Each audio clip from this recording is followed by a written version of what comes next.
Bueno, vamos a ver la última parte del tema 9 de este tema dedicado a España en el primer tercio del siglo XX, que sería la parte de la Guerra Civil Española, a la que precisamente hace referencia esta imagen que llevamos viendo en estas tres presentaciones, ¿no? Que como os dije era de Robert Capa y que presentaba a un brigadista internacional en el momento de abandonar España. Bueno, esta otra imagen, también muy emblemática de la Guerra Civil, es la primera vez que se representó a una persona justo en el momento en el que era asesinada. Es la primera vez que se representaba en una fotografía a alguien muriendo durante el combate. Y es precisamente ese miliciano muerto famoso, ¿no? Así que bueno, es una imagen icónica de esta guerra fratricida que fue la Guerra Civil Española, que tiene mucho que ver con el contexto internacional europeo. Quizás es el momento del siglo XX en el que más relación ha tenido la historia de España con la del resto de Europa, al menos de la primera mitad del siglo XX. Recordad que España lleva un aislamiento respecto al resto del mundo bastante grande, ¿no? Sin embargo, la Guerra Civil Española va a hacer que todas las miradas se vuelvan hacia la península ibérica, lo que va a ocurrir en estos años. Bueno, si recordáis, os dije que en el 36 había ganado las elecciones el Frente Popular, en un clima político totalmente fragmentado, digamos, en el que la derecha y la izquierda estaban cada vez más radicalizadas, más polarizada la situación, en un clima de clara confrontación, y en ese momento se empieza a fraguar ese golpe de Estado por parte de los sectores más conservadores y más reaccionarios de la sociedad, militares, civiles, etcétera, que estallará en julio de 1936, concretamente el 17 y en toda la península el 18 de julio, que es la fecha que se suele señalar como el alzamiento nacional, como le llama el franquismo, es decir, el inicio del golpe de Estado que derivó en la Guerra Civil. Bueno, pues ese 18 de julio empieza ese alzamiento en toda Europa, en toda España, perdón, ese levantamiento militar que será sofocado en algunas zonas, es decir, algunas zonas se mantendrán fieles a la República, mientras que otras se pasarán a este bando sublevado, es decir, los militares tendrán suficiente fuerza o apoyo de la población como para controlar esas zonas y sumarlas a la sublevación, ¿vale? Así que bueno, a inicios de la guerra, ahora lo veremos en un mapa en la siguiente diapositiva, pero a inicios de la guerra, esta era un poco la situación. La República controlaba la mayor parte del territorio, aproximadamente unas 2/3 partes del territorio español, un poquito menos, y además tenía los principales activos, tenía algunos de los principales activos, como por ejemplo la mayor parte de la aviación y la flota, aunque con el gran problema de que la oficialidad se había pasado en su mayoría al bando sublevado, con lo cual la aviación y la flota habían quedado en su mayoría inoperantes, pero bueno, que no hubiera caído la mayor parte de estos recursos militares en manos de los sublevados era una ventaja para la República en principio, y además, como conservaba la capital, Madrid, pues mantenía las reservas de oro del Banco de España, que no era cosa menor, desde luego. Mantenía además las principales ciudades, por ejemplo Madrid, Barcelona, Valencia, Bilbao. En su mayoría las grandes capitales se habían mantenido en manos de la República, con algunas excepciones, como por ejemplo Sevilla, que cayó en manos de los sublevados, pero la mayor parte de las grandes ciudades se mantuvo en manos de la República, lo cual era importante, y además conservaba la mayor parte de la industria, dado que aún mantenía la zona de Cataluña y del País Vasco y de Asturias, que era donde estaba el carbón y el acero. Eso en principio era una ventaja, pero como ahora veremos en el mapa, la zona norte había quedado separada del resto de la República, con lo cual en la práctica resultó poco efectivo, ¿no? Porque había quedado todo el norte republicano aislado por toda la franja ocupada por los nacionales o sublevados, ¿vale? Giral, el nuevo jefe de gobierno, en sustitución de Cáceres Quiroga, que dimitió, accedió a entregar armas al pueblo, y esto provocó una auténtica revolución social. Es decir, Giral, viendo que se queda sin ejército, prácticamente se queda con un ejército descabezado, porque la mayor parte de los oficiales se han sumado dentro de esas ideas conservadoras que proliferaban dentro del ejército español en esta época, y de la Guardia Civil se han sumado al bando sublevado. Pues viendo esto decide tomar esta polémica decisión de entregar armas a los sindicatos, a las organizaciones obreras, para que organicen sus propias milicias. Así que esto va a provocar una auténtica revolución social y actuaciones descontroladas. Al verse el pueblo en armas, pues rápidamente va a emprender, va a haber, digamos, un movimiento de ocupación de tierras, de nuevo. Se va a emprender contra algunos empresarios y terratenientes que habían quedado en la zona republicana, viéndoles que eran los que podían conspirar a favor de los golpistas. Así que bueno, en un primer momento va a ser un auténtico caos que Giral va a intentar controlar, pero sin demasiado éxito. Estas milicias que se van a crear, estas milicias populares, van a ser clave en el primer ejército de la República.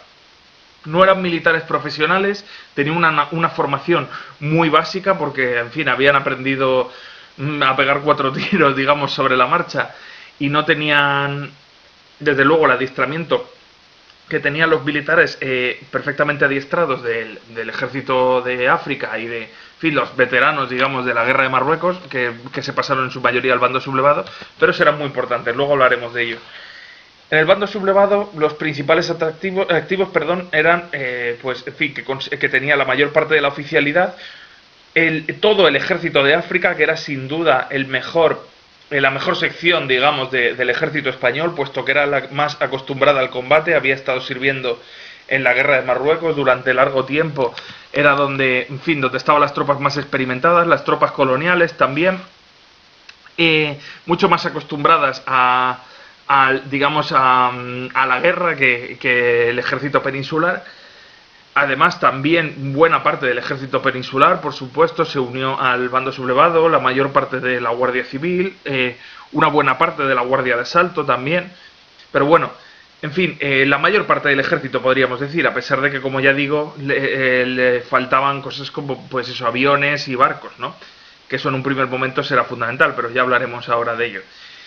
Respecto a otros tipos de activos que tenía el bando sublevado, pues por ejemplo los cereales castellanos, es decir, Castilla y León cae en manos de...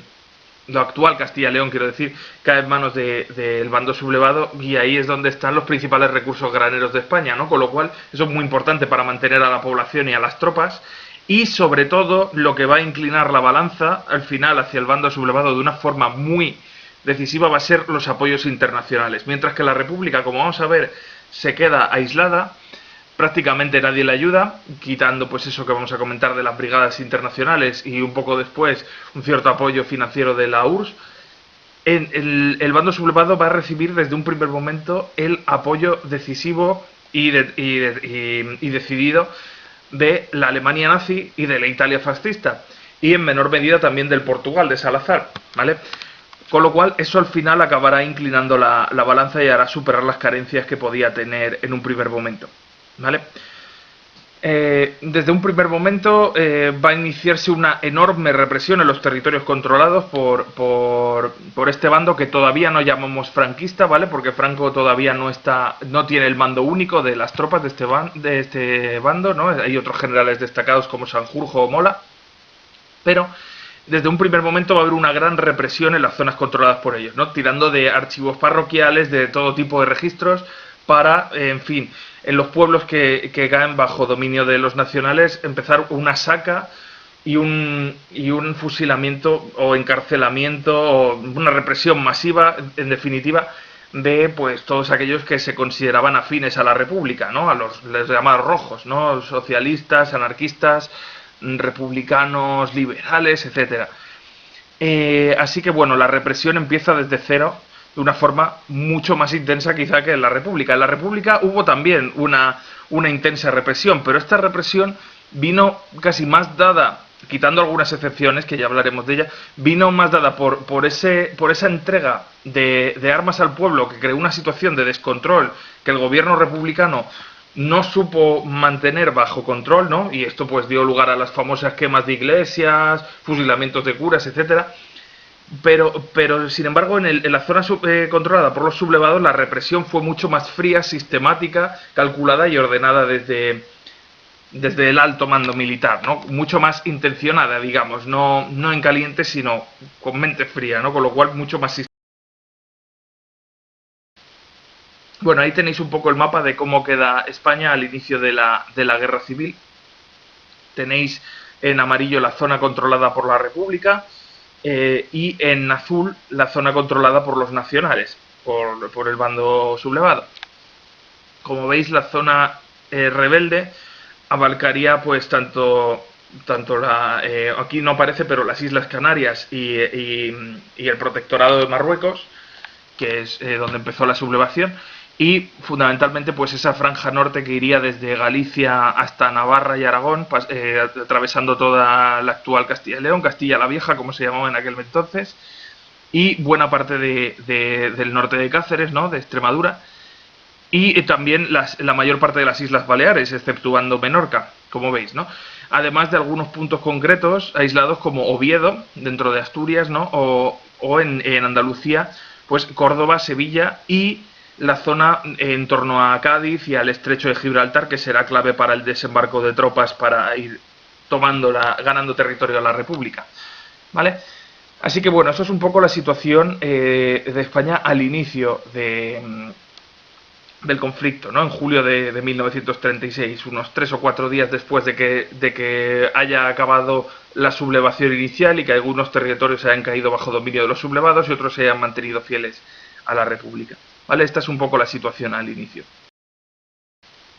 Bueno, y cuando ocurre esto, si recordáis que lo hemos visto en el tema anterior, que nos hemos adelantado a ello, en estos momentos, en los años 30, las potencias democráticas tenían un gran miedo a enfrentarse directamente a Hitler. Bueno, más que un gran miedo, no estaban interesadas en oponerse frontalmente a lo que luego sería el eje, ¿no?, a Alemania y a Italia. Estaban más preocupadas por sus asuntos de paliar los efectos de la Gran Depresión, por el temor a la expansión del comunismo, etcétera. Y cuando ocurre esto, en principio, España, la República Española, quiero decir, sería un aliado de las democracias occidentales, ¿no?, de Francia, Reino Unido, etcétera. Y de hecho Francia tenía buenos acuerdos con España, ¿no? La Francia de esos momentos, además gobernada también por un frente popular de izquierdas, pues en fin, era un gobierno afín. Sin embargo, el temor a provocar una guerra, que lo que ocurra en España se traslade al resto de Europa, hace que las potencias europeas, los 4 grandes que hemos estado comentando en otras ocasiones, ¿no?, Francia, Reino Unido, Alemania e Italia, pacten no intervenir en España. Reino Unido y Francia efectivamente no van a intervenir en España y sin embargo Alemania e Italia, con Hitler y con Mussolini, en lo que van a hacer es, iba a decir en secreto, pero para nada, o sea, lo hicieron a pleno luz del día. Después de comprometerse a no intervenir, lo primero que hacen es enviar apoyos al bando sublevado. Y esos apoyos van a ser decisivos, porque de hecho en un primer momento la flota y la aviación, sobre todo la aviación que le faltaba al bando sublevado, se la van a proporcionar pues eso, los italianos y alemanes, ¿no?, la famosa Legión Cóndor, etcétera. También Portugal en menor medida se involucrará y el bando republicano entonces se queda sin apoyos de las democracias occidentales. Ni Estados Unidos, ni Francia, ni Reino Unido, ni ninguna potencia democrática interviene a favor de la República, aunque en principio sería lo más lógico, ¿no? También hay que decir que, por ejemplo, en el Reino Unido había muchas simpatías entre los monárquicos británicos, o sea, los británicos, digamos, los conservadores británicos, tenían ciertas empatías hacia la monarquía y veían la República Española como un régimen pro-bolchevique, etcétera, que no les acababa de cuajar aquello, con lo cual incluso había ciertas simpatías hacia el bando nacional, incluso en sectores que no eran fascistas. Así que bueno, eso complica mucho las cosas a la República y quizás las complica más el hecho de que Giral entregue armas al pueblo, como he dicho, se formen esas milicias espontáneas y sobre todo el Reino Unido y quizá Estados Unidos también teman la idea de que si se apoya a España se crea ahí una especie de estado bolchevique, una revolución social, etcétera, ¿no? Que en realidad en un primer momento eso estaba bastante lejos de la realidad, puesto que la República no era un estado comunista, sino un estado, en fin, pues eso, republicano, ¿no? Una democracia, sí, con muchos aspectos sociales, pero en fin, que estaba lejos de ello, ¿no? Sí que es verdad que luego sí que va a producir una revolución social dentro de la zona republicana, pero bueno, ahora llegaremos a ello. Así que bueno, la República se encuentra con que los únicos apoyos que tiene son los de las brigadas internacionales, que obviamente son más escasos que los que va a recibir el bando sublevado, pero no por ello menos importantes, porque desde luego en algunas batallas, sobre todo en el frente de Madrid, van a tener mucha importancia los brigadistas internacionales, que en su mayoría eran pues socialistas, comunistas, etcétera, que muchos de ellos habían tenido que huir de sus países perseguidos por el fascismo, ¿no? Algunos eran alemanes, austríacos, italianos, y habían venido a España, ¿no? Y muchos ni siquiera huían de sus países, pero veían que en España se estaba librando una guerra que podía ser el primer paso en una guerra internacional contra el fascismo, ¿no? Y no estaban tan equivocados, puesto que si hubiera durado más la guerra civil española, se hubiera acabado internacionalizando y mezclándose con la Segunda Guerra Mundial, aunque no llegó a pasar. Y la Unión Soviética, por su parte, acabará prestando apoyo a la República a cambio de unas condiciones muy ventajosas, ¿no? El famoso oro de Moscú que se llevó a Rusia para el pago de las armas que enviaban los soviéticos y que luego cuando ganó Franco la guerra se perdió gran parte de ese oro que eran las reservas del Banco de España, ¿no? Bueno, pues la Unión Soviética apoya a la República, aunque no tanto en el terreno, como hace Alemania e Italia en el caso del bando sublevado, sino más bien financiando el ejército, enviando instructores, aviación, armamento. Sí, también envió algunos soldados, pero en su mayoría era más un aporte financiero y de suministros, digamos, ¿no? Y además, ya digo, con las consecuencias negativas que eso acabó teniendo, ¿no? Hay que decir que en estos momentos Stalin rompe la política anterior de no intervenir en los conflictos europeos, y hacia el año 36 sí que es partidario de una política de contención al fascismo, y de ahí que intervenga en España, ¿no?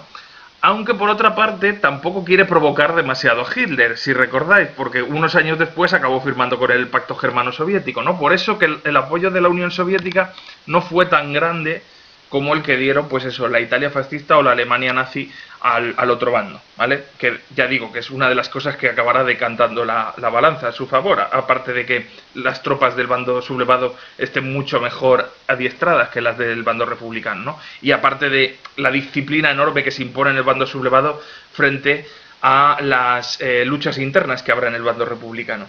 Esos son casi los tres elementos claves de la derrota de la República. Bueno, viendo cómo estábamos, ya os he dicho que los sublevados controlaban el norte de África, pero no podían desembarcar tropas hacia esa zona que controlaban al otro lado del estrecho, en Andalucía, puesto que la República, que controlaba la flota, había decretado rápidamente, como es obvio, un bloqueo naval en el estrecho para evitar que pasaran el ejército de África, que era el más temible, cruzara a la península. Y por eso digo que el apoyo nazi y fascista va a ser clave para enviar aviones y hacer un puente aéreo que permita desembarcar tropas a Franco. Franco era el que controlaba en esos momentos los ejércitos del norte de África. Enviarlos hacia... había ido desde Canarias hacia el norte de África. Pues gracias a ese apoyo aéreo puede desembarcar tropas en Andalucía, en la zona del estrecho de Gibraltar, en la región de Cádiz. Desde ahí utilizar como cabeza de puente, digamos, pues ese control que tenía en zonas como Sevilla o Córdoba, y tomar rápidamente toda Andalucía occidental, ¿vale? Va a ir avanzando por Andalucía occidental y también por Extremadura, uniendo la parte que ya controlaba, iniciando una enorme represión en los territorios controlados. Por ejemplo, muy famosos son los casos de Badajoz, que ahí tenéis las tristemente célebres matanzas de Badajoz. Murieron unas 4.000 personas fusiladas, ejecutadas. Ahí lo tenéis en la tapia de la Plaza de Toros, a todos aquellos simpatizantes de la República, etcétera. Zonas como Granada, donde ejecutaron a Federico García Lorca, Málaga, etcétera. Y además hubo una gran represión sobre todo contra aquellos jornaleros de los pueblos de Andalucía que en ausencia de esos controles, digamos, y al tomar las armas, habían emprendido sus medidas contra los patrones, haciéndose con las tierras, tomando el control de las empresas, etcétera. Pues ante eso va a haber una enorme represión y una ejecución de muchísimos de estos campesinos, obreros, etcétera, ¿vale? En zonas donde, ya digo, los jornaleros y el proletariado eran bastante abundantes, ¿no?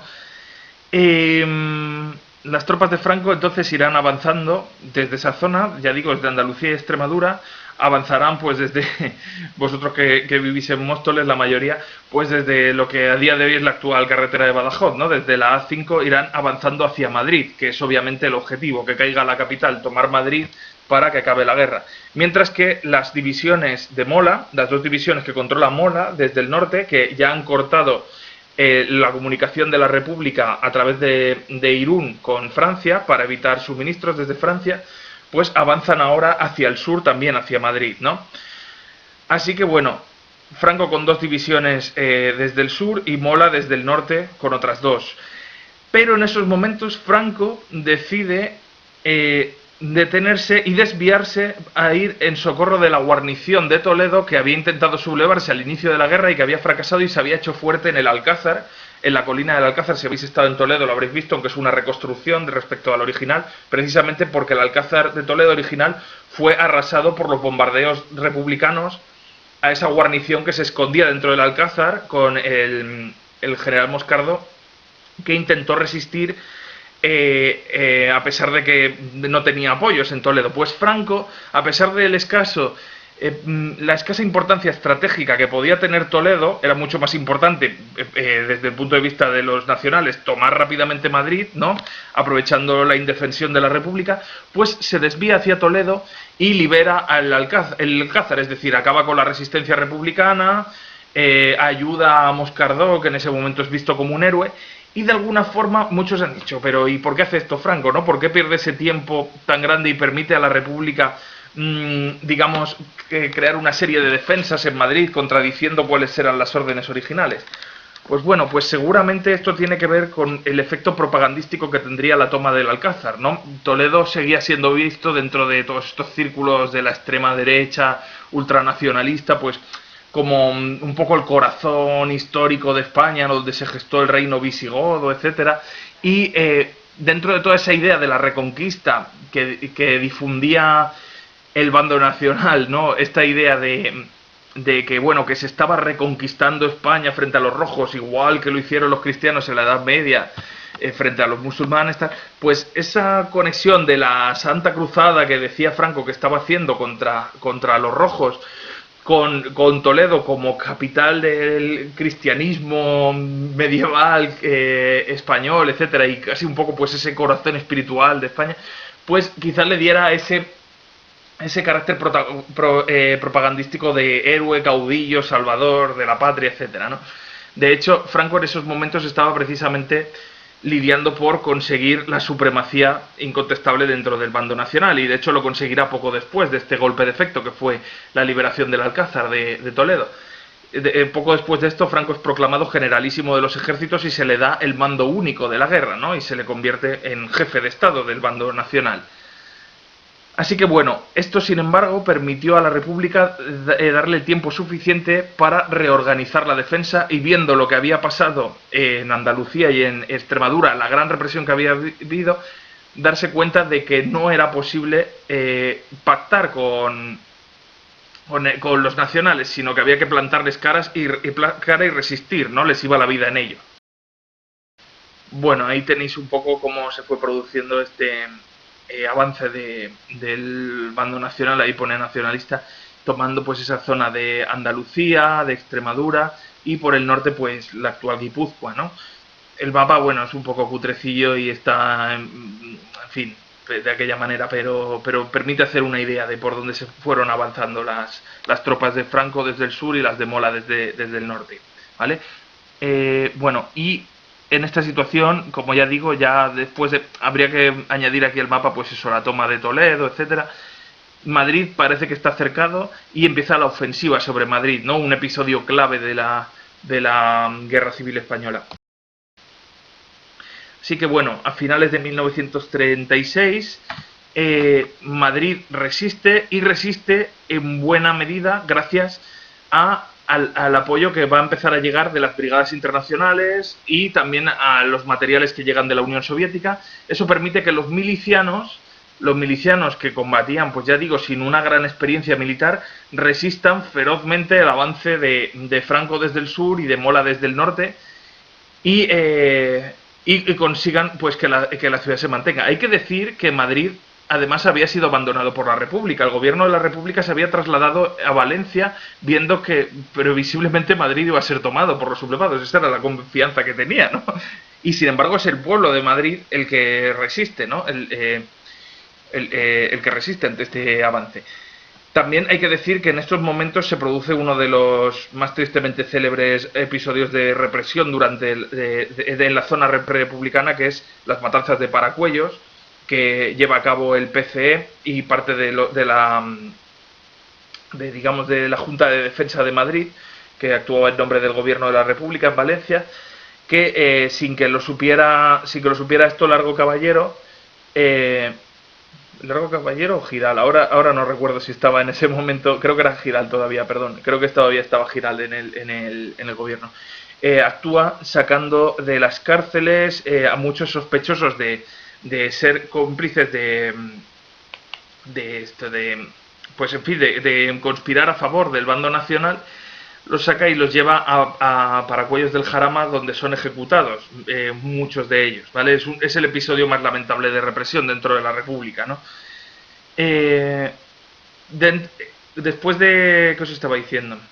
se me ha ido la pinza. Vale, perdona.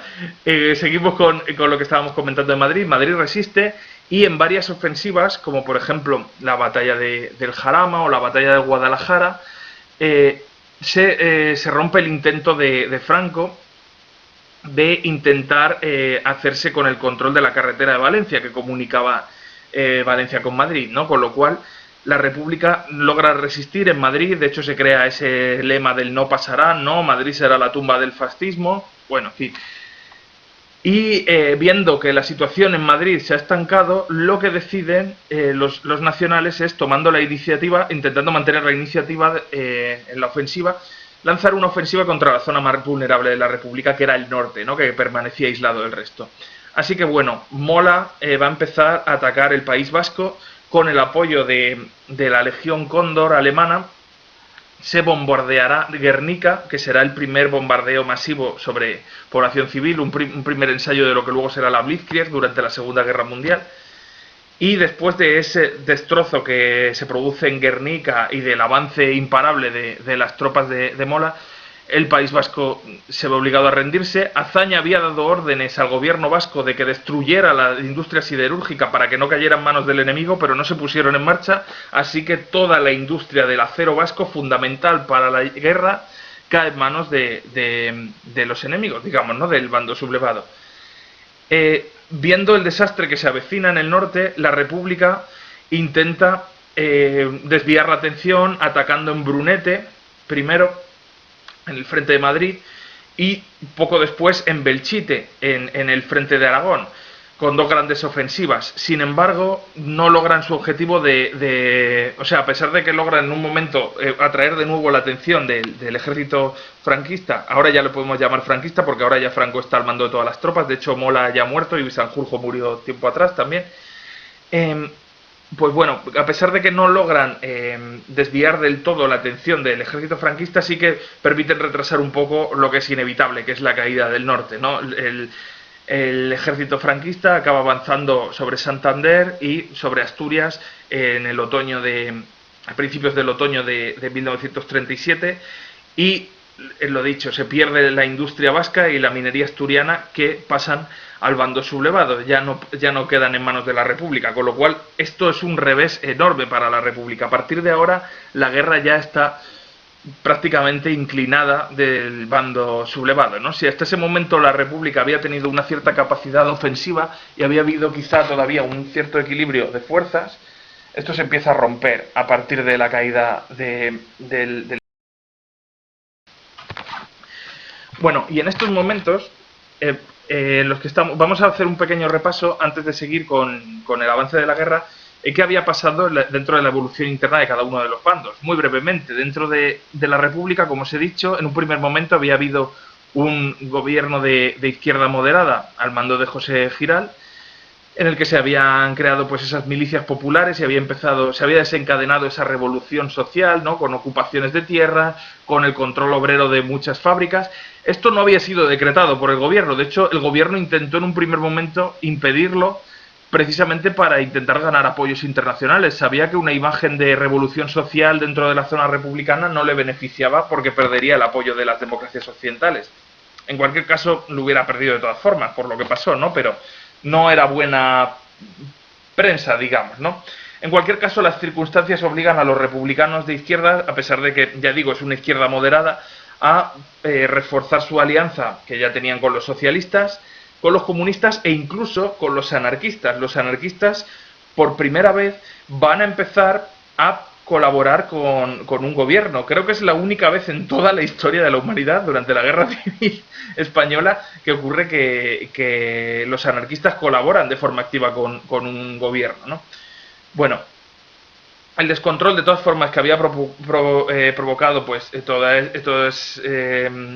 este poder asumido por las milicias populares que hicieron, ya digo, una auténtica revolución. Había milicianas mujeres, era la primera vez, o de las primeras veces que se veía a mujeres dentro de un ejército. Era un ejército poco adiestrado que además intentaba rehusar la idea de que hubiera superiores y oficiales, ¿no? En las que todos se trataban de tú a tú, de iguales, ¿no? Y que el rango venía marcado casi más por el respeto de la milicia que por otra cosa, más que por los méritos. Una cosa muy extraña, la verdad. Bueno, pues toda esta revolución y ese descontrol, ese desgobierno que provocó todo esto, ¿no? Por ejemplo, en el Frente de Aragón, todo el programa de colectivización de tierras que hubo, pues hizo que cayera Giral y que empezara un nuevo gobierno con Francisco Largo Caballero, que ya digo que traslada la capital a Valencia, ¿no? El gobierno lo traslada a Valencia, que se va a ver apoyado por republicanos, por anarquistas y perdón, pone ahí nacionalistas, sí, vale, sí, por los nacionalistas catalanes y vascos, quiero decir, ¿vale? Que me he quedado... bueno, ese apoyo que va a recibir Largo Caballero en estos momentos pues va a hacer que incluso algunos cenetistas, algunos miembros de la CNT, algunos anarquistas, suman algunos ministerios dentro del gobierno, que es algo totalmente raro, ¿no? Y ese poder que empiezan a tener los anarquistas empieza a chocar con los recelos del comunismo, que además cuenta con el apoyo de la Unión Soviética, ¿no? El apoyo de la Unión Soviética hizo que el PCE empezara a tener mucha más fuerza de la que tenía hasta ese momento, ¿no? Stalin y los encargados de dirigir el apoyo de Stalin dentro de España van a intentar aupar al PCE a posiciones de poder dentro del gobierno de Largo Caballero. Así que bueno, eso hizo que se desatara en 1937, en Barcelona, en mayo, se desatara un conflicto enorme entre comunistas del PCE, es decir, estalinistas en aquel momento. En aquel momento el PCE, su postura oficial era a favor de la Comintern, de la Tercera Internacional de Stalin, por tanto eran estalinistas. Y en un conflicto, ya digo, entre esos comunistas estalinistas del PCE y entre anarquistas y comunistas trotskistas del POUM, ¿vale? En la zona de Barcelona, que dio lugar casi a una guerra dentro de la guerra, con lo cual esto demostró lo fragmentada que estaba la propia república, ¿no? Entre esas dos estrategias de los anarquistas que proponían la revolución primero y después ganar la guerra, es decir, que decían que era necesaria una revolución social que acabara con el capitalismo, las estructuras de propiedad privada, etcétera, para poder ganar la guerra de forma democrática, etcétera, y los comunistas que decían que primero había que ganar la guerra y luego después hacer la revolución, ¿no? Es decir, que se impusiera primero la disciplina militar. A ver, parece de lógica, ¿no? Que tenían más razón los comunistas en este caso, ¿no? Que era más lógico primero imponer la disciplina ante el enemigo y luego ya hacer la revolución, ¿no?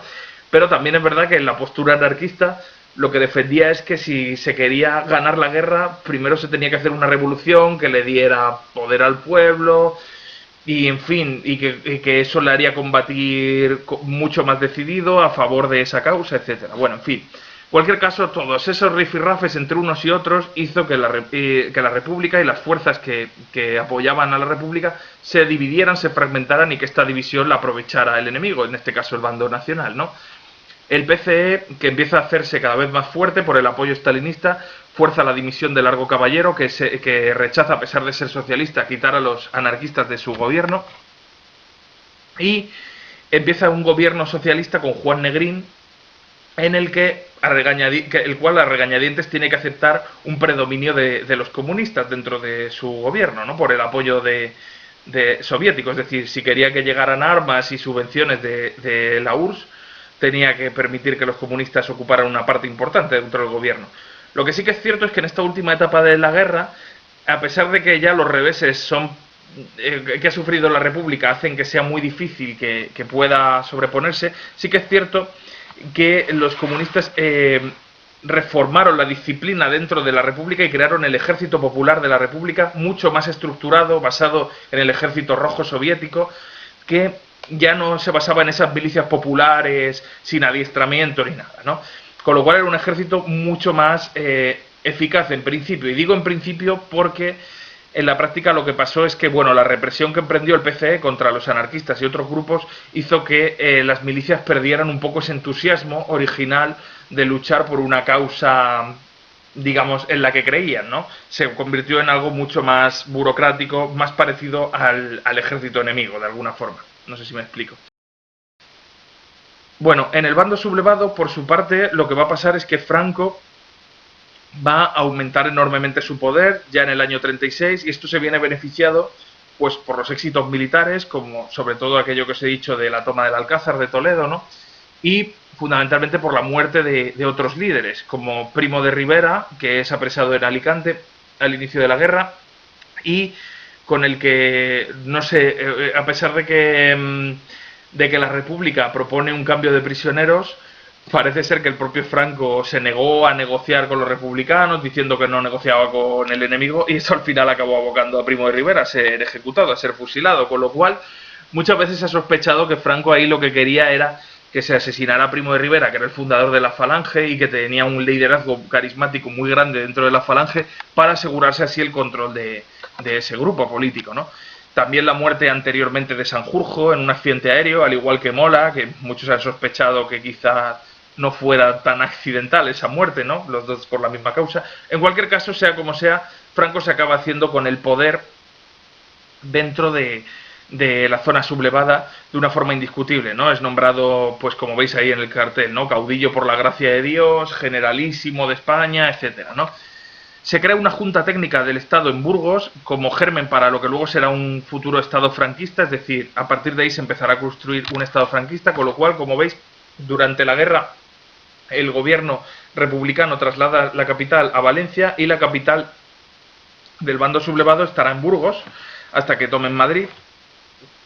Y bueno, y mediante el decreto de unificación de 1937 se unen todas las fuerzas que apoyaban al bando sublevado, ahora franquista, mediante ese decreto de unificación en lo que se va a conocer como el Movimiento Nacional, o lo que también se llamaba la FETI de las Jons, que son las siglas de Falange Española Tradicionalista y de las Juntas de Ofensiva Nacional Sindicalista. Es decir, era una mezcla de grupos como la Falange, como las Jons, que era también otro grupo franquista, de los tradicionalistas monárquicos y también de los carlistas que combatían en el norte a favor del ejército franquista, ¿no? O sea, monárquicos, fascistas, todos mezclados y unidos bajo el liderazgo indiscutible de Franco, ¿no? De ahí que se empieza a hablar del franquismo, porque Franco, a ver, muchas veces se ha dicho que Franco no tenía una ideología, por supuesto que tenía una ideología, ¿no? Era un tipo ultraconservador, de extrema derecha, ultracatólico, etcétera,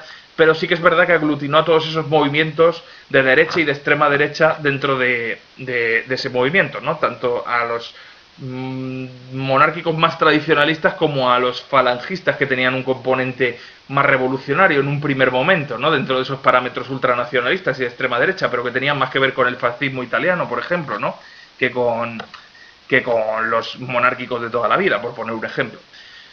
Bueno, después de asegurarse el control de toda la zona sublevada, como veis, justo al contrario de lo que ocurre en la zona republicana, donde hay una división política enorme, ¿no? Entre comunistas, anarquistas, etcétera, va a empezar, bueno, después de hacerlo no, ya durante, va a empezar una brutal y sistemática represión en todos los territorios ocupados, que a veces se ha comparado en cifras a la que se da en la zona republicana en cuanto a represaliados, pero bueno, hay que decir que aparte de que seguramente, por los cálculos que se tienen, las fuentes más fiables apuntan a que fue más grande la que se vivió en la zona franquista, aparte de eso, más que tener que ver con el número de cifras, o sea, con la cifra, perdón, tiene que ver con cómo se hizo. O sea, es una cuestión cualitativa más que cuantitativa. Esta represión se hace desde el Estado, totalmente jerarquizada, administrada, disciplinada, pues eso, sacando registros parroquiales, buscando uno a uno a los responsables, mientras que la zona republicana fue una represión que generalmente no se hizo desde el gobierno republicano, quitando algunos casos como lo de Paracuellos que os he comentado. Normalmente se hizo en caliente por estos grupos armados, ¿no? Y además en el año 39 se aprueba en la zona sublevada la Ley de Responsabilidades Políticas, que va a dar carta blanca para la enorme represión de la posguerra, posiblemente mayor que incluso la que se vivió durante la guerra, que consideraba delito y crimen y que debía ser juzgado, pues eso, con encarcelamientos, con la pérdida de oficios o incluso con la muerte, pues la colaboración con la República desde el comienzo desde la proclamación de la República, es decir, con efecto retroactivo, no desde el momento en el que se aprueba la ley, sino desde antes, ¿no? Con lo cual, haber sido republicano o haber tenido simpatías hacia la República, pues te iba a permitir que perdieras tu trabajo, tus tierras, que fueras encarcelado o que fueras ejecutado, ¿no? Bueno, seguimos un poco con las ofensivas militares. Como os he dicho, nos habíamos quedado en el momento hacia finales del 37, cuando cae el norte y la guerra parece decantarse hacia el bando sublevado. La República va a intentar en estos momentos una última ofensiva en Teruel, para recuperar Teruel, que de hecho lo toma, pero los sublevados recuperan la ciudad poco después, en enero. Además, en el que se ha dicho que fue el invierno más frío de todo el siglo. La ofensiva de Teruel fue durísima por las condiciones climáticas y, en fin, por los bombardeos que se hicieron dentro de la ciudad. Pero bueno, el caso es que la República, después de ser derrotada en Teruel, ya pocas posibilidades tiene de hacer algo que no sea resistir, ¿no? De ganar tiempo. Y digo ganar tiempo porque lo que va a proponer Negrín poco después es resistir hasta que España se vea involucrada en un conflicto internacional que la convierta en aliada de Francia y del Reino Unido, mientras que Franco, como aliado natural de Hitler y Mussolini, se convierta en enemigo de las potencias aliadas y por tanto España reciba esos apoyos, ¿no? No era mala idea, pero la guerra, os hago spoiler, acabó en abril, antes de que empezara la Segunda Guerra Mundial, que empezó en septiembre, ¿no? La Segunda Guerra Mundial, perdón. Si no hubiera sido por eso, pues a lo mejor sí que se hubiera convertido en un escenario más de la Segunda Guerra Mundial, España, ¿vale? Bueno, en cualquier caso, después de la ofensiva de Teruel, el avance franquista hacia el Mediterráneo hace que se tome Vinaroz y toda esa zona de Castellón, y que parezca que en fin, digamos, el frente va a avanzar hasta Sagunto y la República parece ya totalmente cercada, Valencia parece que va a caer, con lo cual se ordena una ofensiva desde Cataluña, que además había quedado separada del resto del territorio republicano, para salvar a Valencia, y esa ofensiva es lo que se conoció como la Batalla del Ebro. La Batalla del Ebro posiblemente fue la más dura de toda la guerra civil, y es lo que se llama una batalla decisiva, ¿no? La batalla que va a inclinar definitivamente la balanza hacia un lado, es decir, la que va a romper las fuerzas hacia un lado o hacia otro. Después de duros combates que se alargaron durante más de un mes, en la Batalla del Ebro se rompe ese frente por parte de los nacionales, y en esos momentos Cataluña queda desprotegida, el ejército republicano ha sido derrotado, Cataluña va a caer a principios de 1939, entre finales del 38 y principios del 39. Manuel Azaña, incluso, que estaba en Barcelona, huye a Francia, junto con muchos como Machado, etcétera, y muchos miembros del gobierno, y la República ya está clarísimamente desprotegida en estos momentos, después de la caída de Cataluña a principios de 1939. Así que Negrín sigue pensando ganar tiempo, pero hay una rebelión dentro de Madrid cuando el coronel Casado se rebela, da un golpe de estado contra Negrín, toma el control en Madrid y decide negociar por su cuenta la paz con Franco, intentando sacar alguna ventaja de la situación, es decir, intentando que al rendirse Franco no sea tan duro. Y Franco lo que le dice es que la única rendición que va a aceptar es una derrota fulminante, básicamente, ¿no? Así que fracasa en su intento de sublevación y de hecho debilita ya por completo a la República. Franco avanza sin grandes problemas por Madrid, entra sin pegar un solo tiro después de todo esto, y en los días siguientes, esto ocurre a finales de marzo del 39, en los días siguientes el resto del territorio republicano cae en desbandada, huyen los republicanos intentando salvarse en los últimos puertos, ¿no? en Cartagena, Alicante, etcétera, que son las últimas ciudades en caer, y el 1 de abril se firma el último parte de guerra. La guerra acaba y empezará en esos momentos la enorme represión que continuará de la posguerra, ¿no? Ya Franco es dueño de toda España, empieza en todo el territorio nacional el régimen franquista. Ahí tenéis un poco para recapitular los mapas de la guerra, como vemos en un primer momento, en julio del 36, cómo se avanzó desde el estrecho de Gibraltar. Las tropas nacionales fueron tomando pues toda esa zona que os he dicho de Andalucía, de Extremadura. Mola avanzó desde el norte hacia Madrid. En marzo del 37, viendo que no se podía romper el frente de Madrid, que veis que resiste, ¿no? En esas batallas de Guadalajara, del Jarama, etcétera. A pesar de estar cercado, Madrid resiste, así que los nacionales atacan en el norte, toman el País Vasco y poco después Santander y Asturias. O sea, la actual Cantabria y Asturias, quiero decir. En fin, a principios de 1938, después de la ofensiva de Teruel, los nacionales se expanden tomando pues esa zona del Mediterráneo, ¿no? De Vinaroz casi hasta Sagunto, y empieza la batalla del Ebro, que será la última gran batalla importante de la guerra civil, después de la cual Cataluña cae, como veis en el mapa siguiente. En febrero del 39 Cataluña ha caído, queda solamente Madrid y la zona de Castilla-La Mancha y parte de Andalucía y de la actual Comunidad Valenciana y Murcia. Y bueno, en fin, pues serán tomadas con cierta facilidad, ¿no? Así que el 1 de abril acaba la guerra civil y empezará, como ya digo, el régimen franquista, que lo veremos en otro tema. Un saludo.